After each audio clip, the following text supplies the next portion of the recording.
Welcome to the Growth and Banter Podcast. My name is Blake McCullough, CEO and founder of GMS Media Group, one of Australia's leading digital advertising agencies. This podcast is for anyone looking to learn the insights and strategies from industry leaders and the highs and lows with leading a successful life. Today, we're joined by my good friend Taryn Williams from The Right Fit, Wink Models, and now Hash Gifted, and she's going to share her journey and also how you can leverage influencing to grow your business. I hope you enjoy.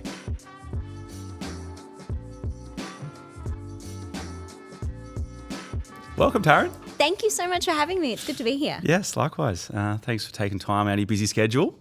Pleasure. So we've been acquainted for some time, but I don't think we've had the proper opportunity to sit down and talk business. You know, we've obviously seen each other a lot in Cub, but I want to start off by sort of learning your story. Obviously, how you sort of came to start The Right Fit, Wink, and now #Gifted, which we do a lot of collaborations with our agency GMS. So give us the rundown. How did you get into it all? It's been a long journey.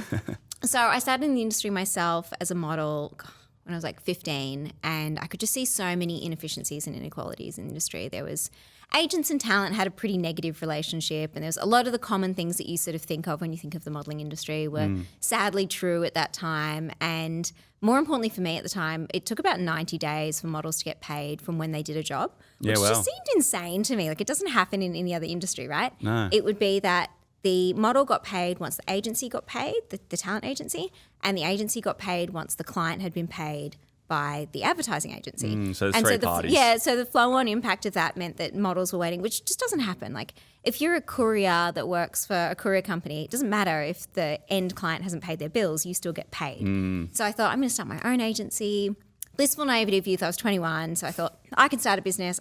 We're going to treat everyone with decency and respect. We're going to build this really beautiful family culture, and we're going to pay all of our models within 7 days, irrespective of when we get paid. So I had to get really adept at juggling cash flow really quickly because our clients still paid in 90 days. Yeah. But it just transformed the business. It meant that we could get really loyal models who were willing to go above and beyond for us because they knew that they were going to get treated well.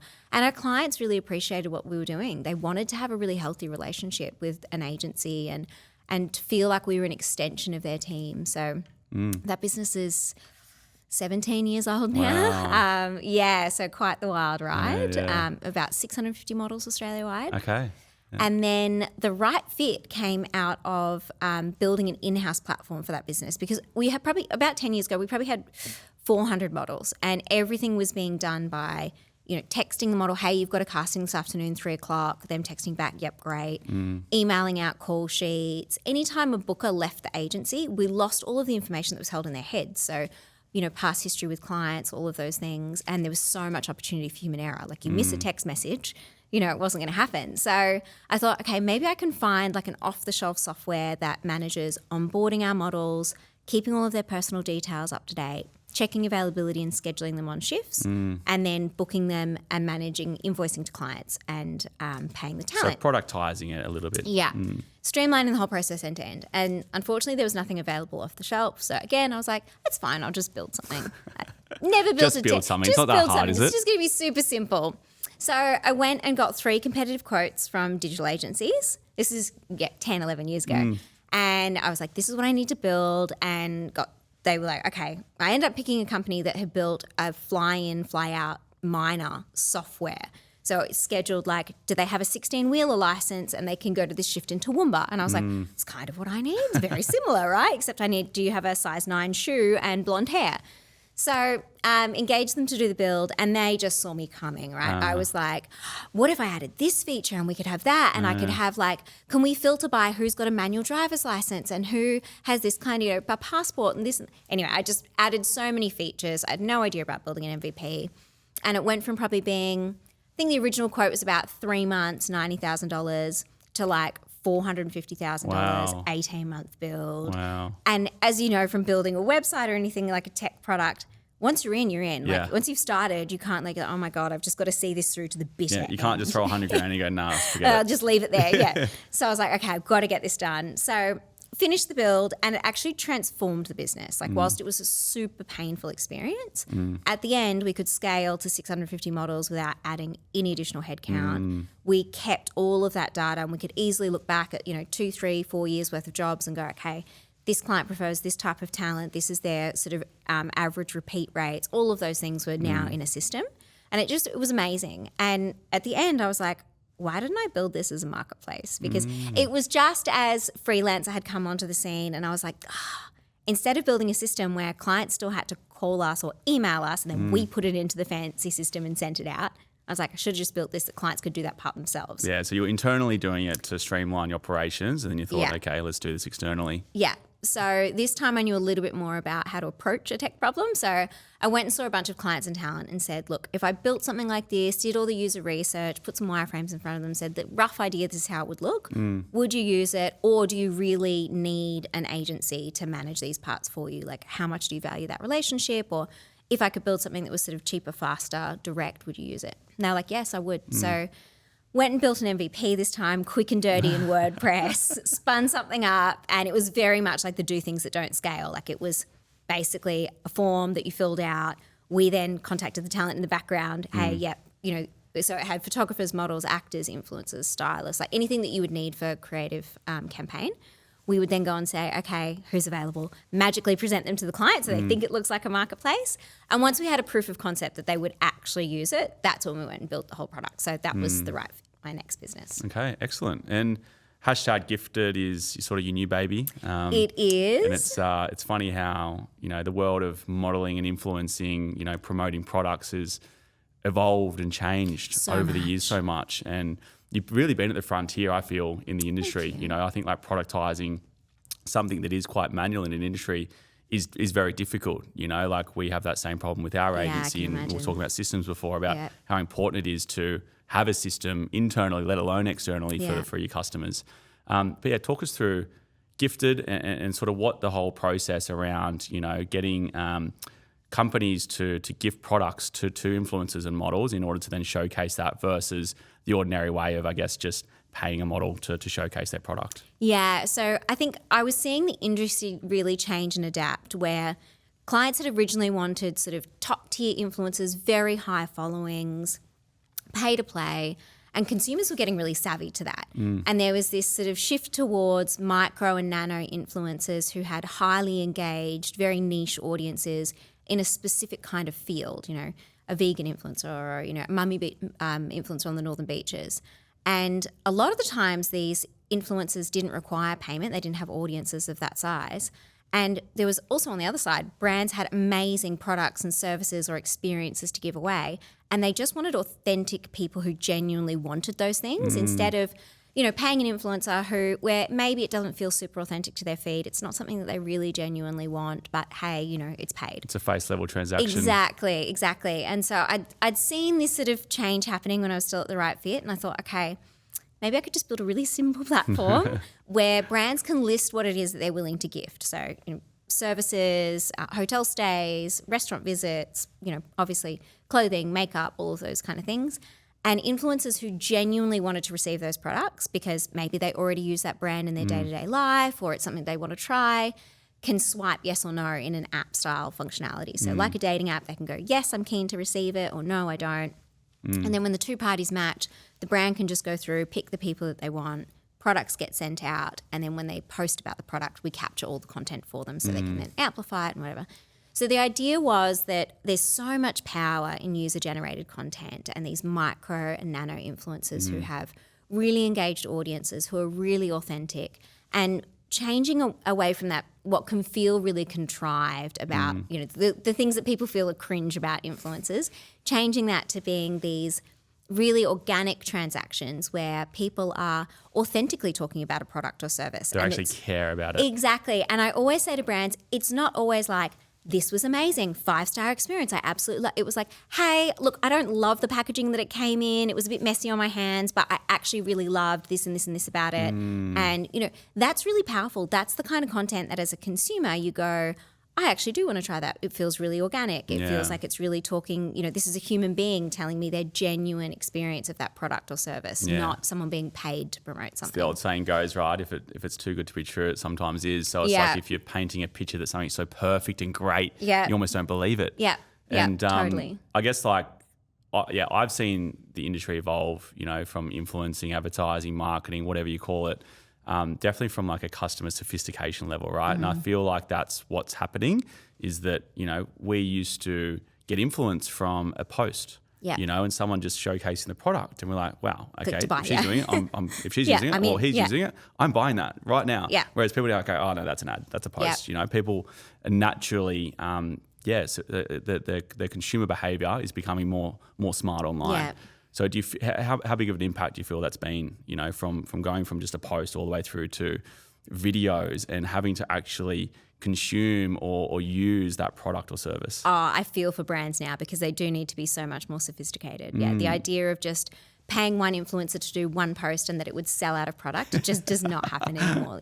The joys. Exactly. You need to think about the whole consumer journey and those different buyer personas because, you probably have this. You ask a client, like, okay, who's your target audience? And they're like, women between the ages of 18 and 60 in Australia. And you're like, I need some personas from you because what the great thing is with influencers is you can go, okay, I want to go and find, I know it's the yoga girl on the northern beaches or this type of user persona. I can then go and find really great creators in each of those niches and I can map out their buying persona. How many different touch points do I need to reach this person on? Like, do I need, after 3 touch points, do I need to offer them a discount code? Or at touch point 2, I want them to see a great video testimonial that is from someone who looks like them, who feels like them, that they resonate with. So yes, having someone post on social media is one part of it. And then how do you back that up with the, CRM, relationship marketing, email marketing, the paid advertising, understanding that people are going to need online written testimonials. What's the experience like when they land on your website? They don't want to see just, beautiful product images. They want to see images of people using the product or wearing the product that look like them, that feel like them with testimonials to go with it. Like I think sadly, like Shein and some of those platforms do it so well. Like, Amazon's another great example. You land on there, you can go through and see all the photos that people have organically posted saying, this is my experience, 4-star review, I like this, but this came damaged, X, Y, and Z. It builds that trust so you can make the transaction. You've hinted on having different forms of content and diversity. I'm a big preacher in that, particularly with, a lot of consultations I'm doing with brands before they join us. It is like, okay, what is your diversity of content? Are you just going to send me one style of video? Having testimonials, having user-generated content, having, talk to camera, having product shots, having your professional shots as well. But that diverse range, is again complicating it for brands. Yes, it's totally. becoming way harder, and it's a lot harder for us to get results as well for customers, and hence why a service like yours is so great. What do you feel is the key diverse split? What would you say is like the bare minimum that a brand should be working towards? Yeah, and I think you touched on it there, like keeping content fresh as well, because the platforms change all the time as well. So what's going to work on Instagram today is not going to work in a month's time or 6 weeks' time. And you need to have a plethora of content to be able to experiment with, because you might discover, one of our clients, Bondi Sands, found this piece of content that they got through Gifted that, on the surface of it, you look at it and you're like, nothing really dazzled me about it. I wasn't like, my gosh, that's thumb-stopping content. But it was a girl talking to camera, using the product, showing actually how she did contouring using the tanning product. And it performed so well for them. It was their highest performing piece of paid content that they'd got just through an influencer gifting collab. Oh, wow. And they were like, for some reason, it really resonated with consumers. And so they could test those pieces of content and they go, we need to double down on that. We can see that this is really working in this style, talking to camera, using it for this type of thing. Let's make more of that. So having that range of content, before and afters, video testimonials, all of those things is so important, so you can execute and test across channels and then double down on what works. And so I think that's where feeding your marketing agency or your digital agency with content is so important, because as you said, if you give them like 3 pieces of assets and then go, why aren't we getting, a reasonable CPC here? Well, they can't perform miracles. No, that's it, 100%. And it's a lot easier, I feel it's a lot easier with products, particularly with us, being creative around that tangible item. what are you doing around services? Are you doing anything around services? Like, 'cause Yeah. it's a lot harder for us even to, if we work with a service business and there's a face to that brand, but that face doesn't necessarily know how to talk in front of the camera. Yeah. It makes our job a lot harder. Like, what sort of things are you seeing from a service point of view? Like Yeah. promoting a service? Yeah, definitely. So we work with like hair salons, restaurants, bars, quite actually even B2B services. We've got listings up on Hash Gifted, which is great. Nice. And you're absolutely right. So firstly, the people they need to build probably more trust than just a product-based business where you can look at the product and go, yes, $29 for that lipstick, buy now. You don't think terribly much about it. With a service-based business, you need to probably trust that business a little bit more. And so I think, yes, if you can engage employees and internal stakeholders in content creation, that's really valuable. And you're just going to have to do more content. You're going to have to experiment across more channels. Sometimes it's LinkedIn, sometimes it's testimonial videos, like figuring out where your end decision maker is going to be. So obviously some businesses, the key decision maker might be a CIO on LinkedIn, in which case, how do you speak to that person there? What's going to resonate with them? And sometimes just accepting, like, we do a lot of work with hotels, and the purchasing process to booking a hotel, unless it's business travel, is usually a longer journey, right? Like maybe I'm not traveling for a few months and I'm booking my Christmas holidays and I'm looking at different options. So I just need more touch points in my journey and just understanding and expecting that and not looking for those sort of one-hit wonders, I think is really important too. We should do a collaboration so I can get some more content. Amen. I definitely need some help because, like, even myself, I'm having to step in front of the camera a fair bit. I mean, we've been working a lot on getting a lot more video testimonials and producing that from one of our creative partners that does post-production. So we do have a good diverse split, but I find like some of the educational stuff, I'm having to sort of step in and do that, which is fine. Yeah. But I think it'd also be handy, like getting, other talent in front of the camera to sort of break that mold of just me being there all the time. Yeah. And I think it's really nice. Like you go, okay, you've got the business owner or key decision makers in the business who can talk about the business in a particular way. And then, as you probably know, it's really hard to get clients to give you testimonials. Oh, yeah. And they're busy, and sometimes it's a bit awkward, like, hey, can we come to your office and film stuff? Where, you can do gifting collabs where you can say, hey, look, we can do, so many creators have businesses, right? Like, hey, we can do a, digital strategy for you, or we can redo some of your user journey flows or whatever it might be, in exchange for, can we document this process with you? Yeah, can cool. we shoot us going through and doing the behind the scenes of this? Like those things are super valuable and interesting for consumers who are going, what would it be like to work with this company? We need to chat further. Aside from gifting and that evolution, what else is trending at the moment? What's a hot topic? Like where are you feeling the sort of industry is going right now for influencing? Definitely user-generated content. Yeah. I think just the growth and plethora of user-generated content, if you're not there as a brand, you need to be. Like the stats are wild. Like it's something like you get a 4 times higher click-through rate on your ad sets, 50% better conversion rates, lower CPCs. Like it's wild. Like you need to be doing it. So, and I think, again, making that kind of content is really hard. Yeah. In an ideal world, of course, all of our customers are amazing content creators and naturally go on and make amazing user-generated content for us. But it just doesn't happen, right? Yeah. And incentivizing them to do that can be really hard. Lots of brands obviously give like a commission kickback. If like, hey, if you leave a written review at the end, we'll give you 20% off your next order or whatever it might be.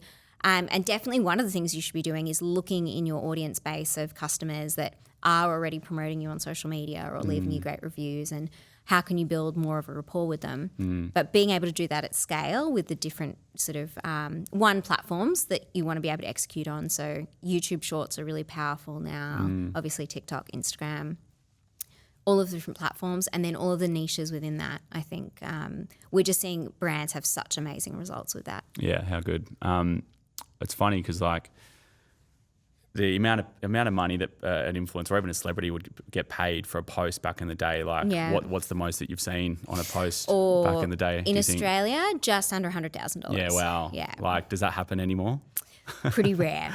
Now it's like it would be really sophisticated brands who are building out like long-term relationships where they've got someone on retainer. Yeah. They're doing like a product collaboration line. There's a launch event with the creator. There's a bit more into it than just the post. Yeah. So I guess like in terms of that user-generated economy now, how are influencers getting paid? Like what is the transaction like now? for the influencers. So I think really great. There's now like quite a clear split between influencers and creators too, and they're not necessarily always the same. So some people are just purely influencers. Maybe they don't make amazing content. They're not fab with editing or any of those things, but they've got a really trusted audience who look to them for specific things and potentially in a specific niche. On the flip side, there can be creators who maybe have a very small following but are really amazing at making content, whether that's stills or video. They know how to create like really visually engaging content. They're on top of all of the trends. They know what's going to work on TikTok right now, and they can make great fast turnaround content for a brand, which really takes that heavy load off a brand because, as you were saying, otherwise it's so hard. You basically have to build an internal creation studio, which is like painful. Yeah. So I think there's sort of a divide between the two now, and some are both, which is amazing and a rarity. But so the creators that are purely making content creation for brands are usually, some are on retainer and they will have like a monthly engagement where they have to create X number of videos, X number of static pieces of content for the brand. And those are usually distributed across a number of channels. So like homepage, in newsletters, in obviously their amplified ad sets, all of those things. Others are doing individual ad hoc one-off engagements, whether that's paid or through gifting, where a brand will flood the market, get as many creators making content, both for their in-house use and also ideally for sharing across social. So, and then influencers, definitely still an industry. There's definitely people who are still getting paid lots of money to, post individual pieces of content. Usually brands are slightly more sophisticated and they're looking for more than just a one-off post. Yeah. So even if it's, one in-feed and some stories or posts across multiple platforms. But that's definitely still an industry. I think that they know more now that they have to back that up with amplification. It doesn't just live and die on social media anymore. They're smarter about how to execute that. So it's become splintered. You've got your creators and you've got your influencers, then say your ambassadors, then celebrities. Yes. So it's almost like a bit of a sliding ladder. Yeah. We like to complicate things as humans, don't we? Jesus.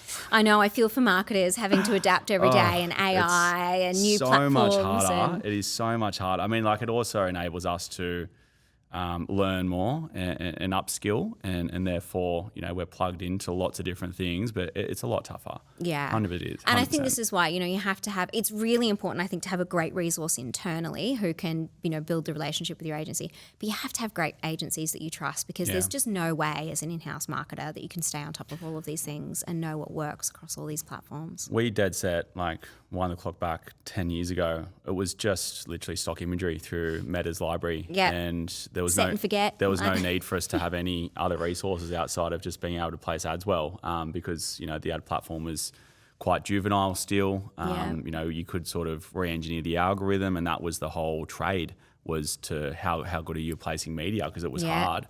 But the creative and the copy side of it was nowhere near advanced. So you just, I remember, be sort of placing ads for Vision PT, and I'll just type into the stock library within the Meta platform, not external. So it was actually the stock library, if you remember. Yeah. And I'll just type in like PT, or lifting weights or running, and just do a combination of different stock imagery. Yeah. And that would kill it, and I wouldn't have to have all these partners that we rely on. I think we've got like now 80 to 100 partners that just sit there. And they're not all active, but ones like yourself, we need that. Otherwise, like, there's no, it's commoditized, running ads right now. The algorithm is so smart. Yeah. You don't have to do the hyper targeting. You don't have to re-engineer the algorithm whatsoever. It's almost become a 360 cycle where we've neglected the brand to get results when you could get a result really easily. And then now it's a lot harder. So we've gone back to how to create a really, really strong brand and be authentic with that. Yeah. And building that trust, and that unfortunately that takes a long time to build, and it has to be done consistently. And then I think on top of platform changes, you look at consumer changes. Like I look at it makes me sound so old, but like the young people in my office, and like I'll ask them something like, even something that's very business oriented, like I need you to go and, I don't know, build this pie chart in Excel about this particular data. They'll use TikTok as their search to do that. The so search. They'll go and look onto how do I, format these cells on Excel. Google. So, you think, okay, just the user journey and the consumer behavior has changed so much. How they're finding and discovering information is so different to what it was, 3, 5, 10 years ago. Yeah, so, it's this generation that have grown up with technology that now we're starting to see the the benefits of, I guess, like the power that generation now has to leverage technology, you know, and it's become, like I've said before, very splintered, all these different ways to navigate. And it's not just about Google these days anymore, is it? To search information. Yeah. Which is scary. The fact that the Google search algorithm now considers all of these social contents and, you know, it's one of the most important ways to get those backlinks and build that social proof. And you're searching and you're like, okay, I'm being displayed TikTok videos or, you know, it's where the world's going. So listeners, if you're feeling overwhelmed, it's normal. Exactly. And on that as well, I think like for anyone listening, watching, you know, as a business, someone wanting to get into business, or someone just might be in the role where they're responsible for influencing on marketing. Like, what are some tips to, you know, get started with doing some user-generated content? Because I still feel that a lot of businesses and customers, you know, there is a slow adoption with anything that's new, that people still don't fully grasp the idea around it. So what are some tips that you'd sort of share with people that want to get started and they're just getting their first user-generated content piece done? Yeah. Firstly, try not to be overwhelmed. It does all sound very scary and very intense and very hard. The great thing is that all of these content creators out there, the really great ones, they're like little mini media production houses, and they will hold your hand along the journey. They can give you advice on what's going to work. Don't feel like you have to go in with like, oh my God, I've got this, I need to give this, you know, predefined brief of I need 4 30-second videos of someone talking to camera, touching on these key touch points. Talk to the creators and let them know like, hey, this is a bit about our brand. This is what we do. This is what we're trying to achieve. We want to drive newsletter signups, or we want to try and reposition our brand as more cool and edgy. You know, it's been slightly stale. How can we do that? And if you work with them really collaboratively, they can help you come up with great creative ideas and say, hey, I just worked with this other brand. This thing worked really well. Why don't we try that? Or I could do this really cool edit for you that I think is going to perform really well on TikTok right now. So let them help you. That's sort of what they're there for. And try things and see what works. You're never going to get 100% success rate from day one. So try things. Some things are going to fall flat and just, you know, you'll never know if it was the content, if it was the platform, if it was the time of day. The only thing you can do is continue to experiment and go. When you start seeing little green shoots of something like, oh, I can see my audience is really responding well to this, or, you know, keep taking those, keep iterating on that and keep building out ideas. And the great thing is it's so low cost. So you don't have to, it's not like back in the day of doing a TV ad and going, okay, I need $50,000 or $80,000 or, oh my God, I need to, you know, build out this huge marketing campaign. You can start with tiny budgets. You can start with just influencer gifting. You know, it's a really great way to experiment, build your audience, and own more of that share of voice online is so important. Yeah. And if you're still lost, go on to Gifted. Correct. Obviously, like you've had challenges, and, you know, being naive in business that you mentioned earlier as well is something that I think you have to be like, you know, you don't want to know. Otherwise, you'd never start. Yeah, you wouldn't start, right? You don't want to know all the challenges before you start something because you get scared off by it. Absolutely. And, you know, a lot of people say that, you know, you need a certain level of naivety. Yeah. But yeah, what's been, I guess, the hardest challenge that you've had to experience with from, you know, ideating that whole tech platform, spending all that money, you know, aside from that, like what's been the hardest challenge for you? Oh my God, there's been so many. And I honestly thought in business number 3 that it would be easier.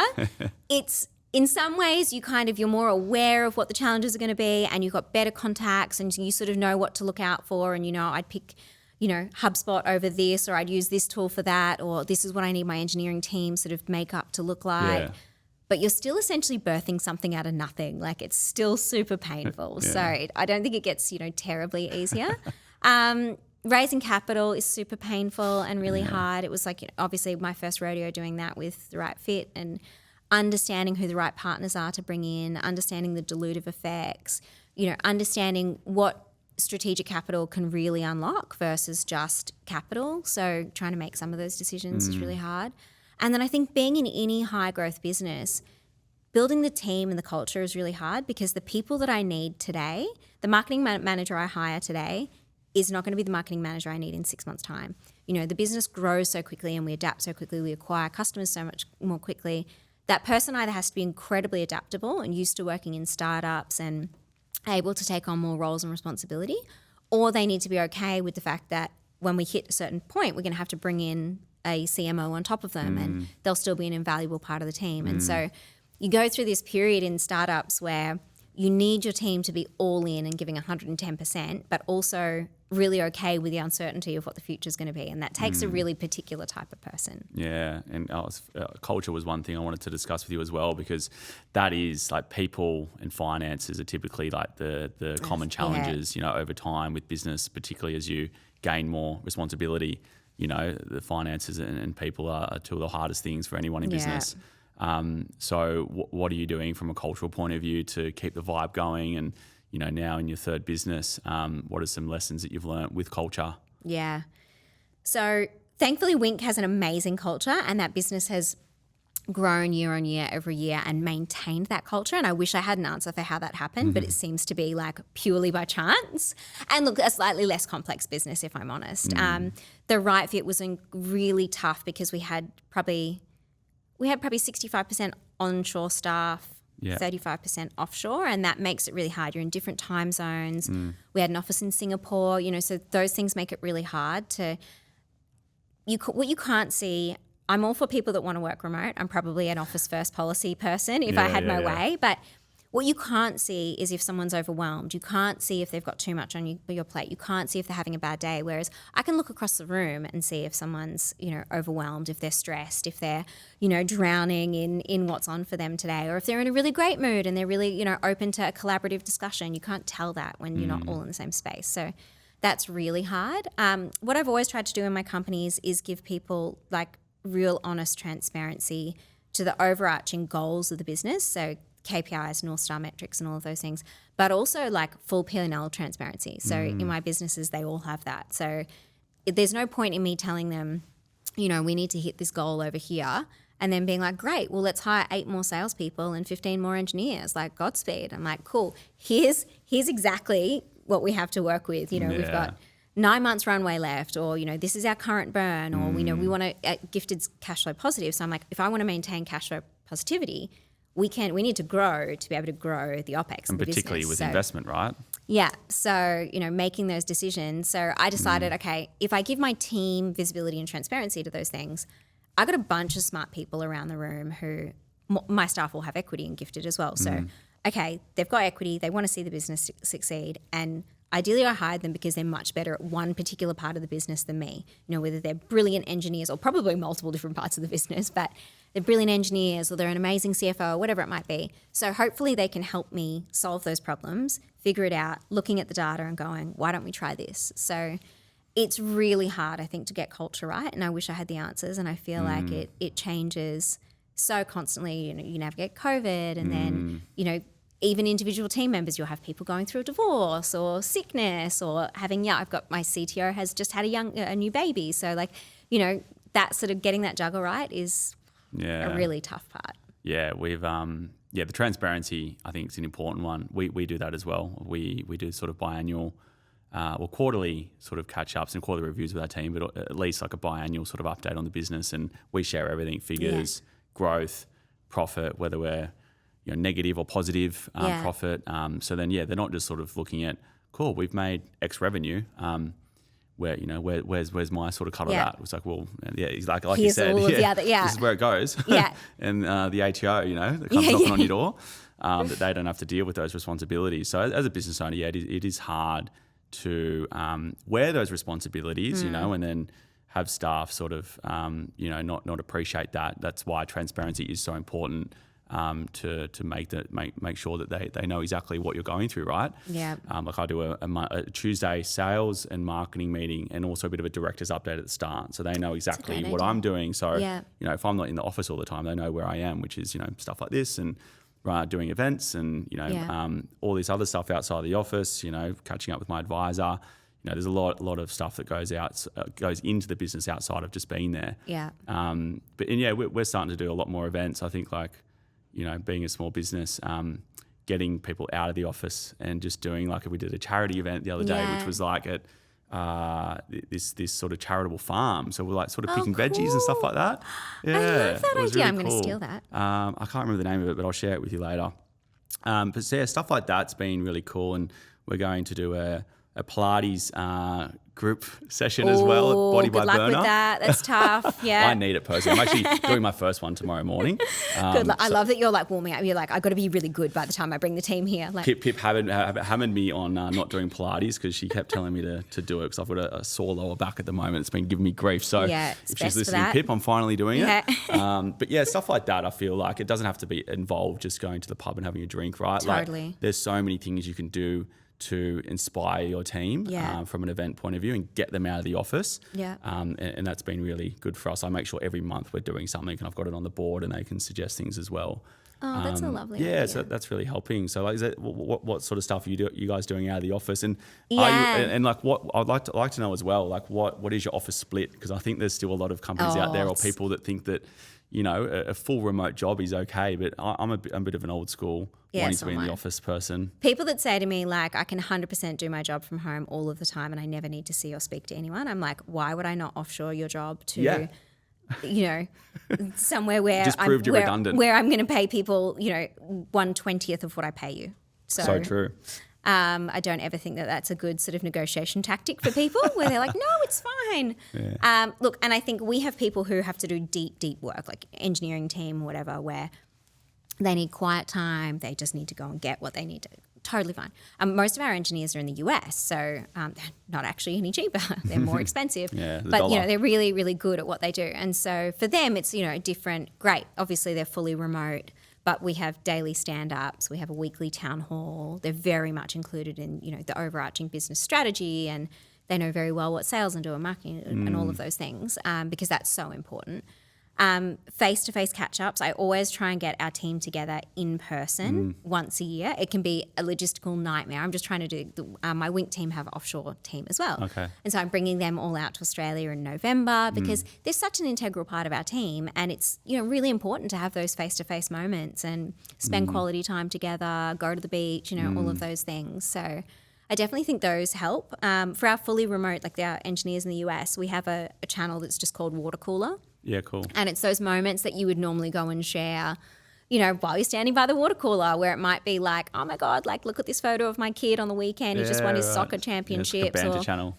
Or, hey, I listened to this really interesting podcast. And everyone knows it's not urgent. You don't need to read it straight away. But, you know, they know that there's that sort of collaborative thing going on, and they can come back and learn something about someone else in the team. And but it is really hard, and understanding how important it is for people to feel like they're a part of something, they're going on a journey, they're valued, they're not just a number. It's hard to get that balance right. Yeah, absolutely. Yeah, culture's key. I always think, like, when I'm hiring that, you know, skills is something you can teach, but like the attitude and overall culture dynamic of someone and personality, it's a lot harder. Like, you can change, but it's not something that you can really teach straight away. 100%. And you need to make those decisions of, like, are you bringing someone in to be on the journey with you, or just to be there for a short period of time where they're just going to come and go? Yeah. And I try to reflect on, like, the successful hires I've made and, like, what are the common traits now? What are the common traits? I think that people who are either regular exercisers or part of some professional, like they're, you know, in a footy team or whatever, where it's about not letting other people down. So they have a community. Yeah, and that they, you know, they have to commit and show up and do the pre-work, you know, so they're training in the gym, they're a runner or whatever it is. People who are into that kind of thing, I think, have a natural default towards being better employees in my teams.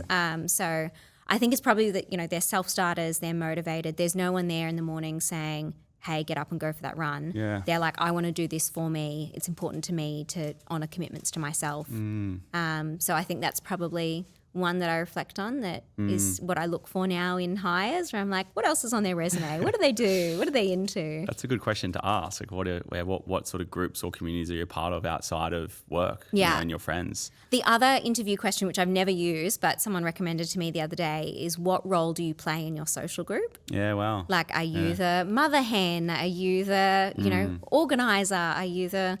Because I think when people reflect on that and go, yeah, genuinely, I'm the wild card who's always coming up with something crazy and innovative for us to do. Or I think being able to honestly talk about what role they fill in their social group, because that's sort of who they authentically, genuinely are, is an interesting one. Yeah, I think we neglect the whole personality questions and testing as a society when we recruit, right? And we've learned to sort of do some more personality testing, because if we're recruiting for a role that is naturally going to require someone to be communicating to a client every day and going and meeting, naturally that's going to be someone who at least is a little bit extroverted. Yeah. So if it's 100% of an introvert, like say a computer developer might want to be in front of their computer, behind their computer screen more so than communicating, which is totally fine. Yeah. It will just suit a different role. So yeah, it's interesting. I might steal a few of those questions. Let me know how you go. Yeah, I will.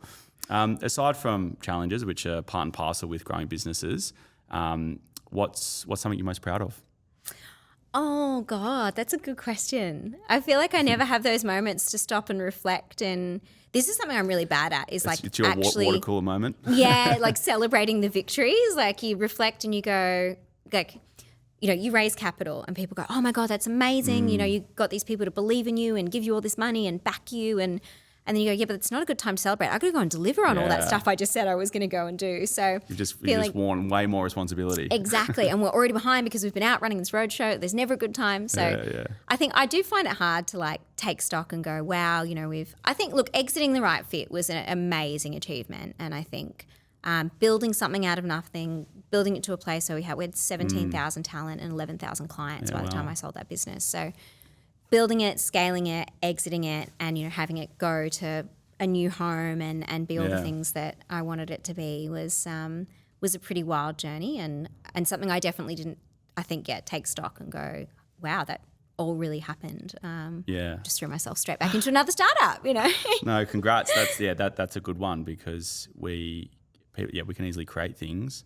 Running it is another thing, but knowing when to step out of that and then, you know, evolve into something else, that takes a lot of guts. Not a lot of people have that opportunity, or they miss the opportunity. Yeah. You know, so understanding the right time and separating from particularly your first baby and first sort of, you know, successful business, that would have been a hard decision. Yeah, it really was. And I think, you know, finding the right time where it's the right thing for you personally, it's the right thing for your team, it's the right. Excuse the pun. Exactly, the right thing for your shareholders, like getting that balance right, and, you know, obviously maximizing the financial outcome for yourself, but also, you know, what the deal terms are and what you want. You know, I was very clear that I wanted to take time off, which I failed at a little bit, but I also wanted to be able to go on and have other ventures. I didn't want to just, you know, have a 3-year gardening clause where I wasn't allowed to go and work on anything else. So getting all of that balance right in a transaction is really hard. Speaking of balance, and I guess, exiting that, obviously, you know, needing to celebrate some wins here and there, and yourself, you know, you're getting around and you seem like you got a full schedule. How are you balancing life right now? You know, I know I speak to some people and they sort of like head down and they go away for a month. Others that sort of split that out a little bit more frequently. What are you doing outside of I probably all need of this? to do them more I just did 6.5 weeks overseas in the hope that I would break some bad workaholic habits, which I did not. Did you take your computer? I did. Oh, that's the problem. I think I did probably 2.5 weeks of not working. Okay. And then like slowly crept myself back onto Slack. And like, so it's hard. You need to delete hard. the apps. I find if I'm particularly away for like a week or two, I have to delete my apps. Otherwise I'm naturally just gravitating towards it by default. Yeah. It's like social media. And it's like you can see, if I can see someone struggling with something on the team, or I'm like, you step in. You know, just instead of like letting them skin their knees, nothing's going to be completely broken. Yeah. Whereas I think what would be better, instead of doing like a 6.5 week trip every year, is probably doing like 10 days once a quarter. Because nothing, clients can wait 10 days. Yeah. There's nothing that can't wait, a period of time like that. So this year I definitely need to find some better healthy balances, especially, I still have Wink, which I own, but I just don't work in. Hash Gifted, then my board roles and everything else. I overcommit. I like to I get excited, shiny new things, take on new projects, and then go, how am I going to fit all this in? So the true entrepreneurial spirit. Oh, it's terrible. So good. Now with e-commerce, because a lot of like your businesses do relate to, I guess, all types of businesses. But e-commerce specifically, there's been, I think, a huge boom with COVID with e-commerce. Now we're seeing sort of like a bit of a hangover there. A lot of new brands popping up as well. Like, what do you think the biggest shift is happening at the moment, or even in the future, next 1 to 3 years with e-commerce? I think it's become so much easier to start an e-commerce brand, right? Like so many great direct shipping and drop ship platforms now. You can spin up a Shopify store in like an hour. There's so many amazing plugins that can, deal with all of your, CRM integrations. Like 10 years ago when I was sort of building my first platform, like you had to custom build all of this stuff. So like it's so much easier. Like the barriers to entry to getting started are so much lower, but building a great business doesn't get any easier. So I think we've seen lots and lots of people get involved, get started, which is great. And I'm all for the entrepreneurial journey. But I think there's been so many people get burnt because they go, oh, I saw this person on social media who's built a, $100 million business by buying stuff on Alibaba and reselling. And like, no, you need to understand the basics of like building a brand, telling a story, understanding the narrative, understanding your personas, and those are very, very different things. So drop shipping and actually creating a brand, drop shipping, you're looking for the trends and just scraping the margin versus like the brand, a completely different thing. Yeah, exactly. And like all of the logistics that go into a business, understanding your margins, having a really good handle on your finances and being able to do that financial modeling and going, okay, great that we might have found this product. How many units do we need to sell before we're going to be able to cover our costs, and what's our CAC to LTV ratio, like all of those things. So I think it's a really exciting time to be in like any kind of I always wish I had a direct to consumer brand because I love the idea of like actually testing if the stuff that I think would work. Yeah. I think it's a really exciting time. Maybe that's business 4.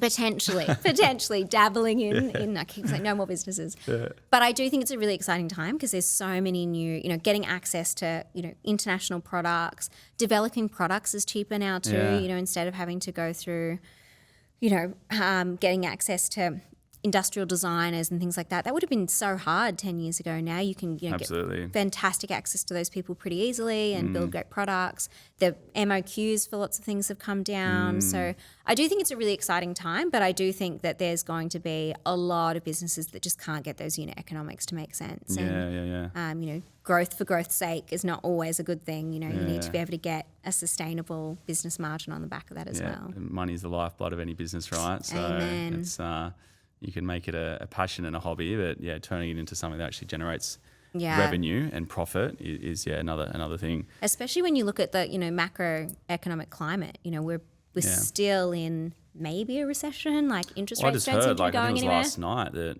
Australia's had like one of its poorest performing economic periods. Yeah.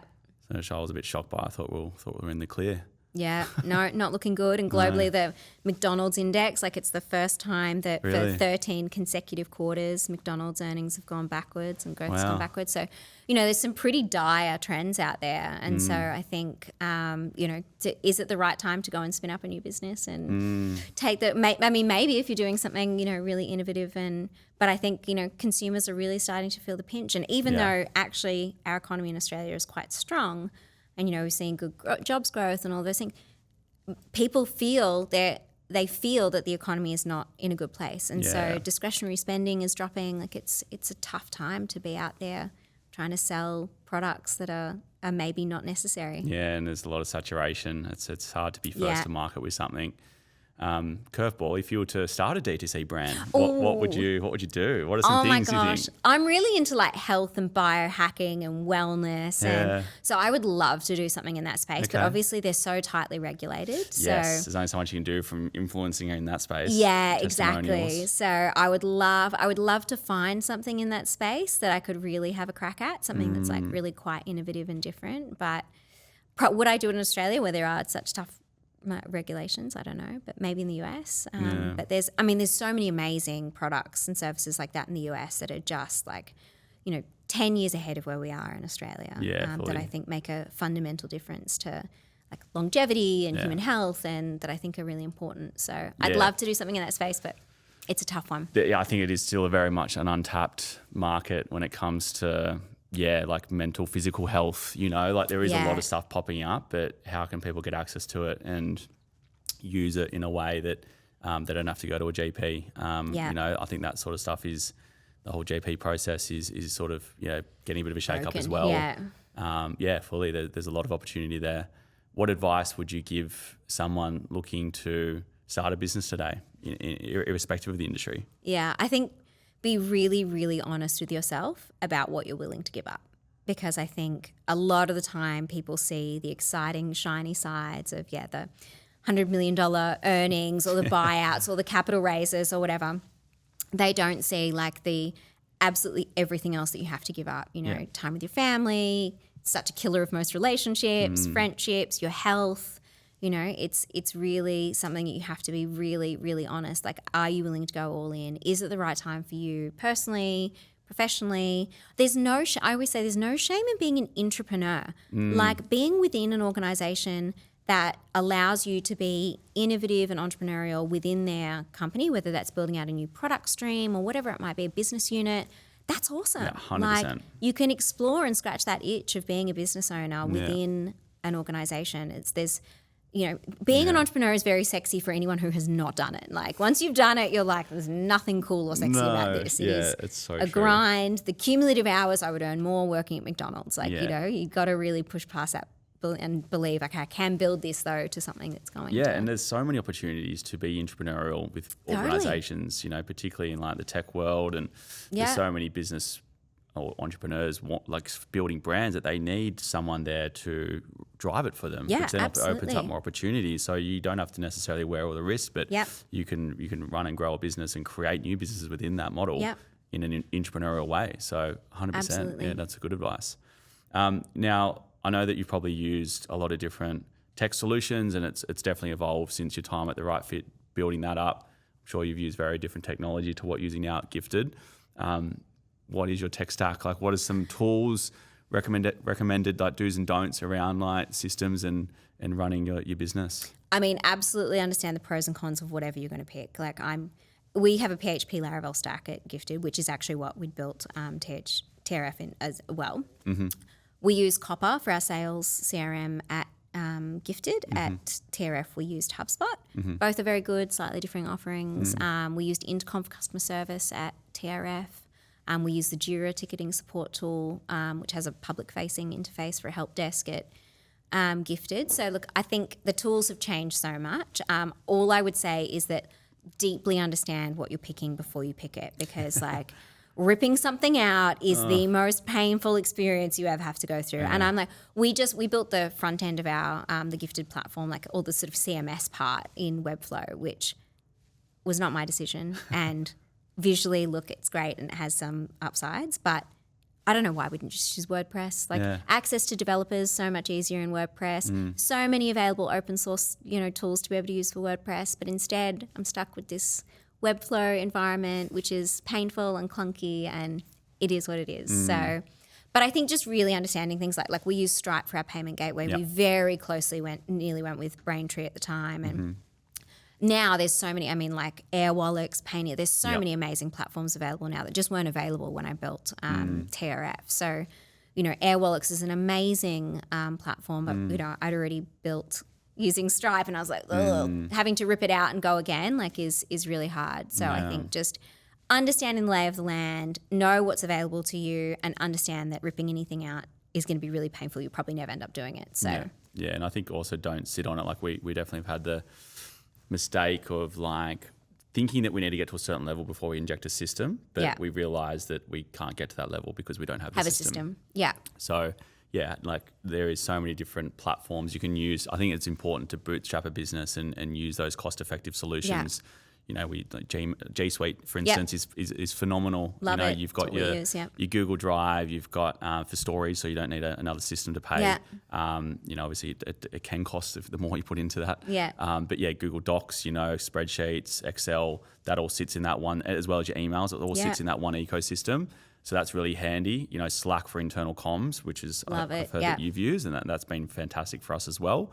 Getting away from, I think we were using Skype before. I don't know if how old school I know, of you. and I was probably the last user of Skype. Maybe. I still got it was like me and BlackBerry. Like I was the single last. It took me a while to get an iPhone, and now I haven't looked back, but I think I had a Ericsson or something. Oh, okay. Yeah. And then website wise, if you're a service business, we always say WordPress, e-commerce, Shopify. They're probably the two no-brainers, and then CRM platforms for email marketing for e-commerce, usually Klaviyo. I don't know what you use. We use Klaviyo and Kajabi. Kajabi is another great one for courses and coaching.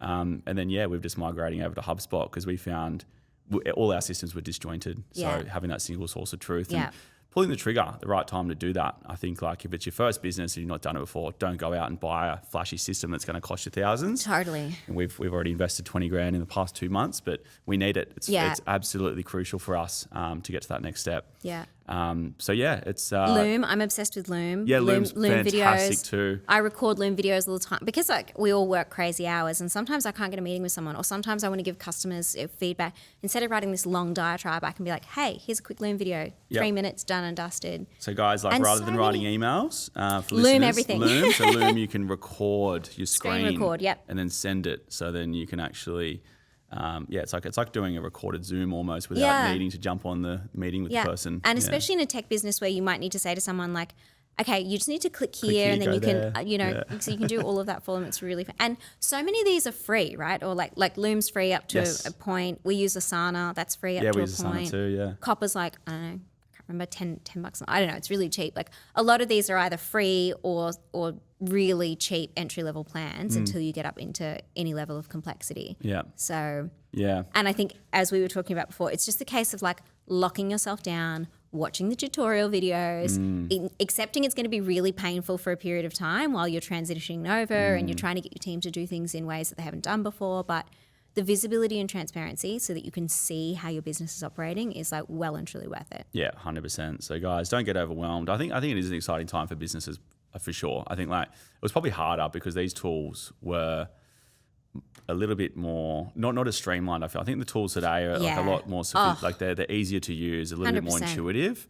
Like when 10, 15 years ago, technology was a little bit clunky, and it was hard I to look use. at implementing our first CRM at Wink, and we use HubSpot now, but we use Salesforce beforehand. I mean, hectic. Yeah, it's a beast. Months of integration and like. We were going to go with Salesforce. I'm glad I didn't last year. Not that there's any right or wrong, but just in terms of our style of business. Yes, yeah. Whereas now, like the costs have come down so much. It's relatively quick and easy to implement, and and they're adding new features all the time across all of these different like Monday. There's so many great like off the shelf tools that everyone should check out. Absolutely. So before we go into rabbit holes around technology, what's sort of your 3-year plan? I know you've sort of got Gifted going. What's on the horizon? This is the big multi-million-dollar life question for Taryn Williams. Yeah. I genuinely don't know. Like, okay, go with the flow. Wink is such a great business, and I've got such an amazing team there, and I have so much like love for that brand. Gifted is doing incredibly well, which is exciting, but also painful because it's growing faster than I thought. It's probably at a point where we either need to raise capital or I need to bring in some more senior hires, which is just a problem I thought I would face early next year as opposed to now.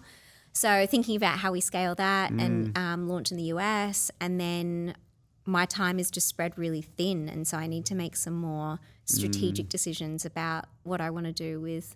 I keep calling it like my last chapter of work, and people are like, "You'll still be working it," but I feel like I've got one last role in me, and like I think I love all of the businesses that I've had and that I still have, but I've got probably one last roll of the dice. So I want to do something that's probably different to what I've done. So whether that's going in-house and working for someone else, whether that's working on something that is sort of a little bit different outside of my wheelhouse of like talent and tech. I don't know. Okay. And I mean, if someone's looking to get into influencing, because I know you sort of work with a lot of talent, what's some advice you'd give them if someone's like, I want to be a creator or I want to get into influencing? I know there's a lot of young girls and guys out there that, are looking to build up their profiles. And I think there's probably way more content and creators coming up through the ranks. So what's some advice to people, young or old, looking to get into it?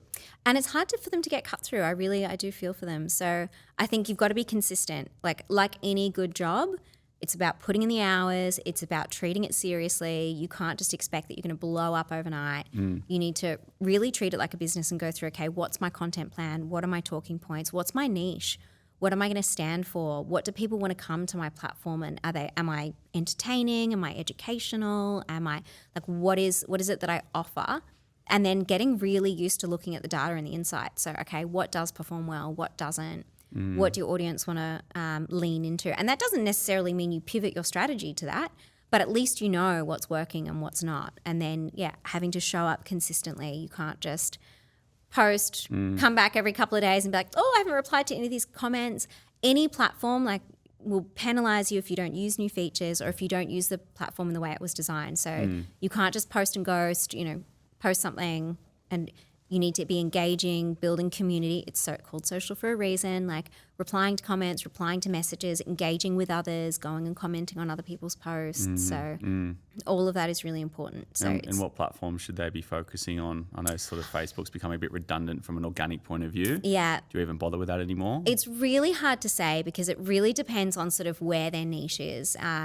There's definitely still like some of the Facebook communities and groups online can be still really powerful if you're looking for a particular type of maybe more mature audience. I love Reddit. Like there's some amazing Reddit influencers. Substack's really cool if you're a writer. I probably don't recommend X or Twitter. Yeah. I still don't think anyone is using Threads. I don't know where that went to. Yeah, Threads is gone. I think Twitter, X is just not as commonly used in Australia. Yeah. It's definitely more political and more, more of an American influence. I could be wrong there, but last time I checked, it's not as used here as it is overseas. And I think TikTok, it's all a little bit like what's going to happen with the regulation in the US, because I think if they force decouple the US entity from China, then that's crazy. There'll be no algorithm, so I don't know what we'll be seeing. Do you think that's going to happen? Yes, I do. Really? I think something's going to have to happen. And then therefore we'd probably follow suit, wouldn't we, here? Yes, we would get the same version as the US do. So which will fundamentally I'm sure a lot of change people would platform. love to see it go. I think, but a lot of people would hate to see it go. Yeah, I think when we reflect on, I think it's going to be like looking back at smoking and we go, oh my God, I can't believe that was like legal, and we knew it was like doing all of these like negative things to us. In some ways, it's great. It is almost a drug, isn't it? Yeah. I mean, I notice my own user behavior and I think, God, how did I just end up spending 40 minutes, deep in some person's dog's social media account or watching this video about, I get stuck on Instagram Reels. I don't consume TikTok. Because I know if I do, I'm just going to get stuck on it with another whole another platform. Yeah. But I think I'm also in that age bracket of probably more Instagram than TikTok. But I get really stuck into Reels. It's so... And then you communicate with friends just by Reels. Yeah. You just send them Reels and that's all you do, you're sending Reels back and forth. Yeah, it's a sign of love, isn't it? It's a love language right there. Yeah. But and then you go, wait, do I feel good about myself? No. I didn't spend the time doing what I wanted to do today. I didn't get the extra walk in. I didn't hit my 10,000 steps. Or, I've got those I haven't called my mum back, whatever it is. It's pretty... And, those instant dopamine hits, so they feel really good. I think the dopamine's a big one. And I've been seeing a lot of posts come up with some brands, and I think it might even be a platform talking about dopamine addiction. And it's around scrolling, and it's true. You get stuck on it big time. I feel like sometimes, even if I've had a drink the next day, I'm on Reels way more because it's like my brain wanting needs that. The dopamine recharge. Yeah. And so I feel my pattern, definitely changes. And so many people who are getting diagnosed with ADHD in later life, and I actually just think it's that our attention spans, we're not used to sticking something out and that's hard and difficult. We're not used to reading a book and sitting there, and we want instant gratification, quick things. We don't want to sit there and write a board report that's going to take 3.5 hours and require us. No, we're going to get ChatGPT to do that. Exactly. Compress that all for me. Tell me how the business performed last month. So I think we are fundamentally rewiring our brains through these platforms, and that's really scary. It is scary, and I mean AI, it's negligent. So I guess not touch on that. What's your thoughts on AI and it's so fascinating because I think Are you using it with your business? I definitely use it. I use it in a lot of different elements of our business. We've just built, or we're using an LLM to deal with response time. So it basically measures whether or not a message needs to be responded to. Like if it's someone just saying, okay, thanks, that message doesn't need a response. So we don't need to send the creator or the brand a follow-up to say, hey, don't forget to reply. So for things like that, it's really interesting. It can digest so much information and give us better experiences than we could possibly do manually. But on the flip side, I think at it from a business perspective, and I think, okay, well, we're already having clients who will just license a model's features. They'll get them to come in, do a shoot, license their sort of look, and then use AI to regenerate, thousands of images of content with them in different outfits, looks, as new season collaterals arrives. Because previously they'd have to get a model in twice a week to shoot new, dropship items. So you just get the foundation. And then the AI can replicate she does it. whatever, 500 different looks and poses and whatever, and they can just churn and burn that. So we're now having to how do we license for that? How do we charge for that model's appearance, and... Because that's sort of removing them from future work in a way. Yeah. Exactly. So, and a model is normally compensated for how long she is, well, obviously one on set, she or he, but then where that image is used and for how long.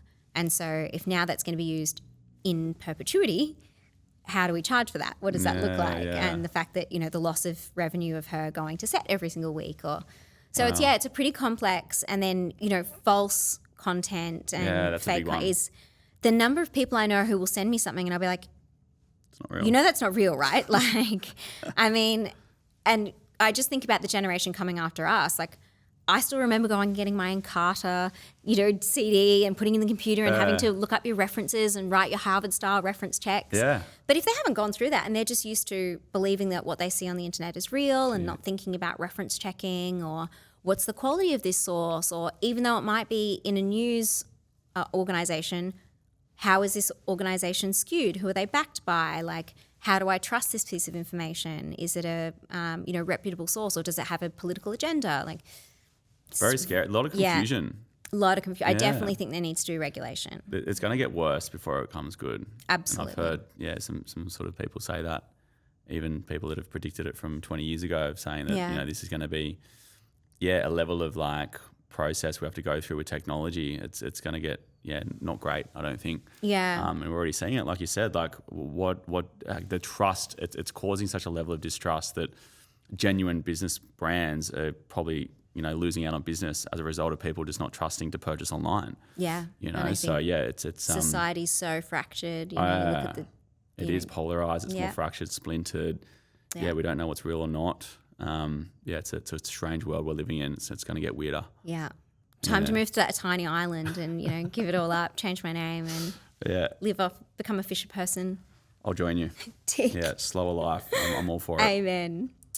Look, we've got Black Friday, Cyber Monday coming up, obviously the holiday season.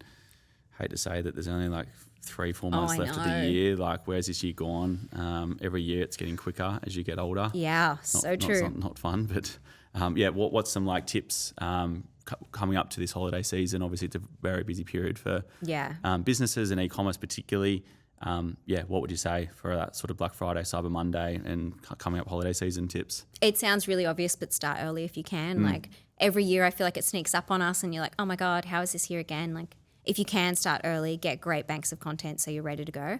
Also, just be aware that consumer sentiment has changed. So there's a lot of people who don't feel great about Cyber Monday and Black Friday and unnecessary shopping and all of those things. So think about, especially if you're a brand that's really about sustainability or environmental impact, is this the right way for your brand to show up online? And if it's not, that's okay. You don't have to be there you don't need to have that FOMO. If your customers believe in the brand and trust the brand, it could be more damaging for you to show up than not. If you are going to show up, do it in a way that makes sense for you and your brand and that really offers value. I mean, I think we all do it now, and especially, with the auto sort of spam messages in your Gmail. Yeah. Don't just send me an email saying 15% off and a big picture. Think about a way that you can add value to a customer's life. Yes, a financial discount is great, but what else can you do to make that marketing message more interesting? Yeah. How else can you get cut through? Because people are going to be inundated in that week of, the countdown timer is on and, put things in your cart now and all of that. So just think about some different ways that you can cut through. And I think, unfortunately it does require time, energy, effort and thinking, but I think the rewards are far worth it. So adding real value, not just, because it's true. It's if every brand's discounting 15 to 40%, then it brings everyone on that same level. Yeah. So it's how are you different to others that are doing the same thing at the same time? Yeah, exactly. Interesting. And then, in terms of 2025, I know this year's been very much around AI, the shake of it. Where do you feel brands should be focusing things in 2025? Is it just going to be the same? What do we think?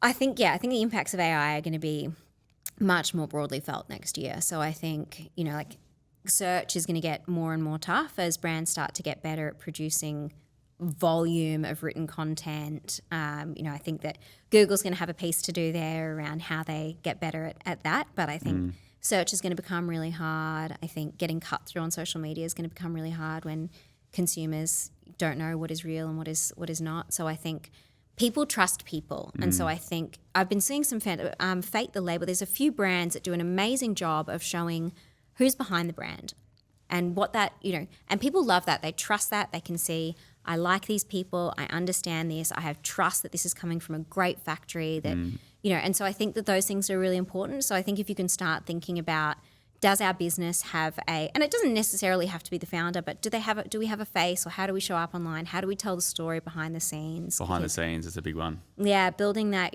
Jane does it amazingly with Showpo. Like, how do you show that culture piece? And because people buy into that journey. They want to be a part of brands that they love. Yeah. And I think that's what's going to stop you from being disrupted by the next newcomer on the block who can just outspend you in ad spend. Yeah, and I think we all forget that we've got a walking video in our pockets at all time, and platforms to reach customers and gain that attention. Yeah. I think it's like the way to look at content. You're right, with doing it behind the scenes is to document your journey in the business. Yeah. And not all of it has to be shown, but at least you'll then have ready to go raw assets to then turn into repurpose assets. Yeah. And I think so long as you have a good library bank of raw assets, you can do so much with that. Totally. Just give it to someone who's good at editing. Yep. We've got plenty of platforms that we use as well that you can literally inject that raw assets and it turns it into a ready to go ad with animation, text overlay, captions, and a call to action, and you're good to go. Yeah. But without that raw asset, you're pretty stuck. Yeah. And you're so right. It's just changing that mindset of thinking like, oh my God, we need to do a shoot. No, you don't need to. Just raw video, like on your phone. Doesn't need to be high quality. Actually, sometimes like the rawer, the better, the more organic. Like that's what people want to see. Absolutely. The pro shoots are good. Like if you're doing a rebrand or a new launch or refresh, then you might need that collateral for your website, for your print collateral, for then your initial socials. But the overtime stuff, you can't afford to book a photo shoot every week or video shoot every week or every month even. So schedule those content shoots for your launches like every so often. But your ongoing stuff, use your phone. Yeah. And don't be afraid to get in front of the camera, right? Or if you're too afraid to get in front of the camera, get someone else to do it. And know that everyone sucks at it to start with. Like, no one goes, oh my God, I love the sound of my own voice. And I was amazing. I shocking watching videos. I need to delete them actually. I think there's still some on YouTube. Yeah. They're bad.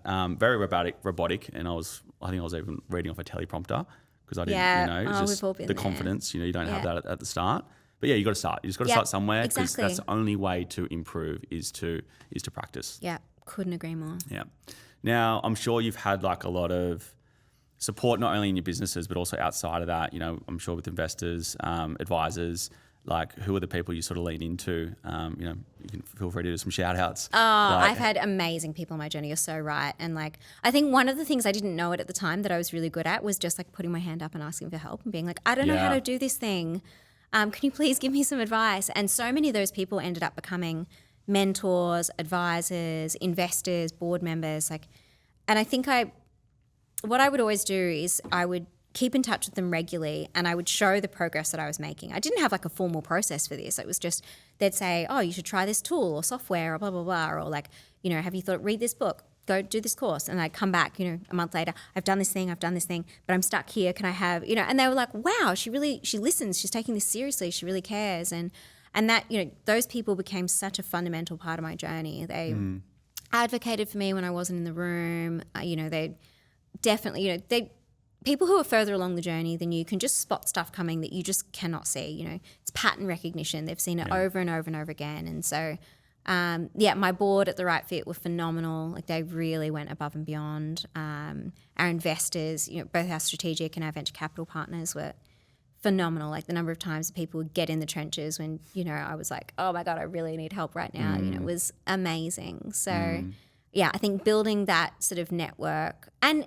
being honest with yourself that there's only so much you can achieve on your own, and that it's okay to not always have it all together and not know what you don't know, and I think building a personal support base as well. So psychologists, personal trainers, I got an amazing acupuncture lady. Like whatever it is that you need to show up and be the best self that you can be, like is invaluable. Like put your money into, well, it's my personal belief, put your money into it. Like I think it pays dividends. Yeah.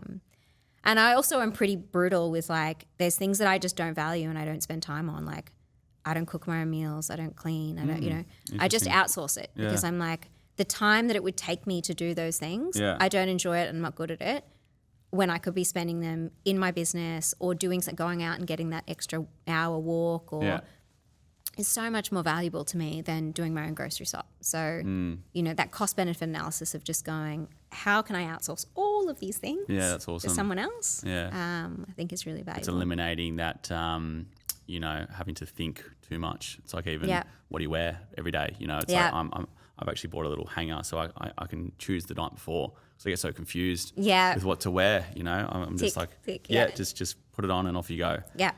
Some people wear probably the same suit every day, you know. It's just minimize like, the ease of, just doing your everyday stuff is important. So, that's awesome. Good tips.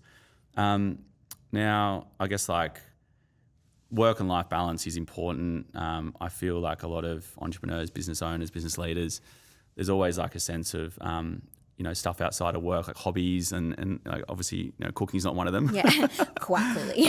But what are some things, I guess, outside of work that you do to switch off, you know, whether that's reading or art or whatever? Like what are some things you're doing over the weekends and on your time off? I try and read at night. I put my phone in the kitchen and I have a old school alarm clock that I set, and that way I do have a backup on my alarm just because I'm paranoid on my phone. But that way I also have to go up and turn it off. It's in the kitchen. So, and it means that Putting the phone down's a big one. I'm having to do that now. Like because 7 o'clock, it's my phone's down. It's away from me. Because, I have an alarm at 9 that goes off that says like laptop closed. That's it. Like no more. It's time because blue light's so bad for you. Yeah. Okay, so that's when phone goes in the kitchen, alarm goes on, laptop closed, and I'll read my book. Because otherwise when it was next to the bed, I'd be like, oh, I've just got to send one more email. Oh, and while I'm here, I'll, you know, and then all of a sudden an hour's passed and you're like, oh my God, I'm wide awake. Exactly. This is terrible. Yeah. So reading at night, I try to read a lot of biographies, nonfiction. I love biographies. Yeah, so do I. And like they're not usually business books, but just from like such a, you know, different range of people who have done really interesting things. And I love that and I find it inspiring. And then exercise, it's my non-negotiable. Otherwise I'm a horrible person to be around. I'm well aware of that. So carving out I'm like that time. as well. Yeah, if I'm not healthy, I'm just not myself. And then I can't give to others in the process. Yeah. It's that whole put your own oxygen mask on before helping others, right? It's so true. I never really understood that on the plane. Now I'm like, okay, I get that. Yeah, totally. So exercise. I don't really have hobbies. I think I'm really into the arts. I spend a lot of time like, I love Sydney Dance Company, the Australian Chamber Orchestra, things that are just so different to what I do on a day-to-day basis and are people being super creative in a way that I'm not, I will never be. And I find that really inspiring and it gets you out of your comfort zone. And I think just being in an environment that's totally different and forces you to be super present.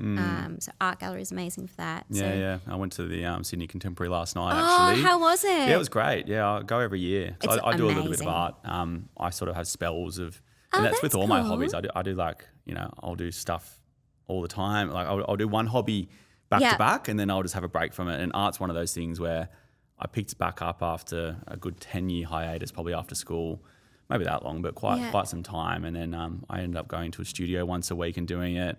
Then during COVID, I got my own equipment. That's awesome. So I haven't been doing what so kind much of art? this year. Mostly abstract. Yeah. Yeah. And I love going to those art shows. Yeah. It's, you know, it also brings a very diverse bunch of people. Yeah. But yeah, just seeing like the different types of art and expressions is like so eye-opening. So yeah, I totally resonate with that. Yeah, it's so amazing. I forgot it was on, but yes. Yeah, it's on till I think next week or somewhere at least. Yeah. It's always amazing. Carriage Works, it's good. I get sucked You get a bit overwhelmed and dizzy just going all the way around it's so it. big. And then you sort of like... You got to break it up into 2 days, I always say. And then, you sort of like get back... You could almost do 2 laps and not even realise. Yeah. Yes, so true. So true.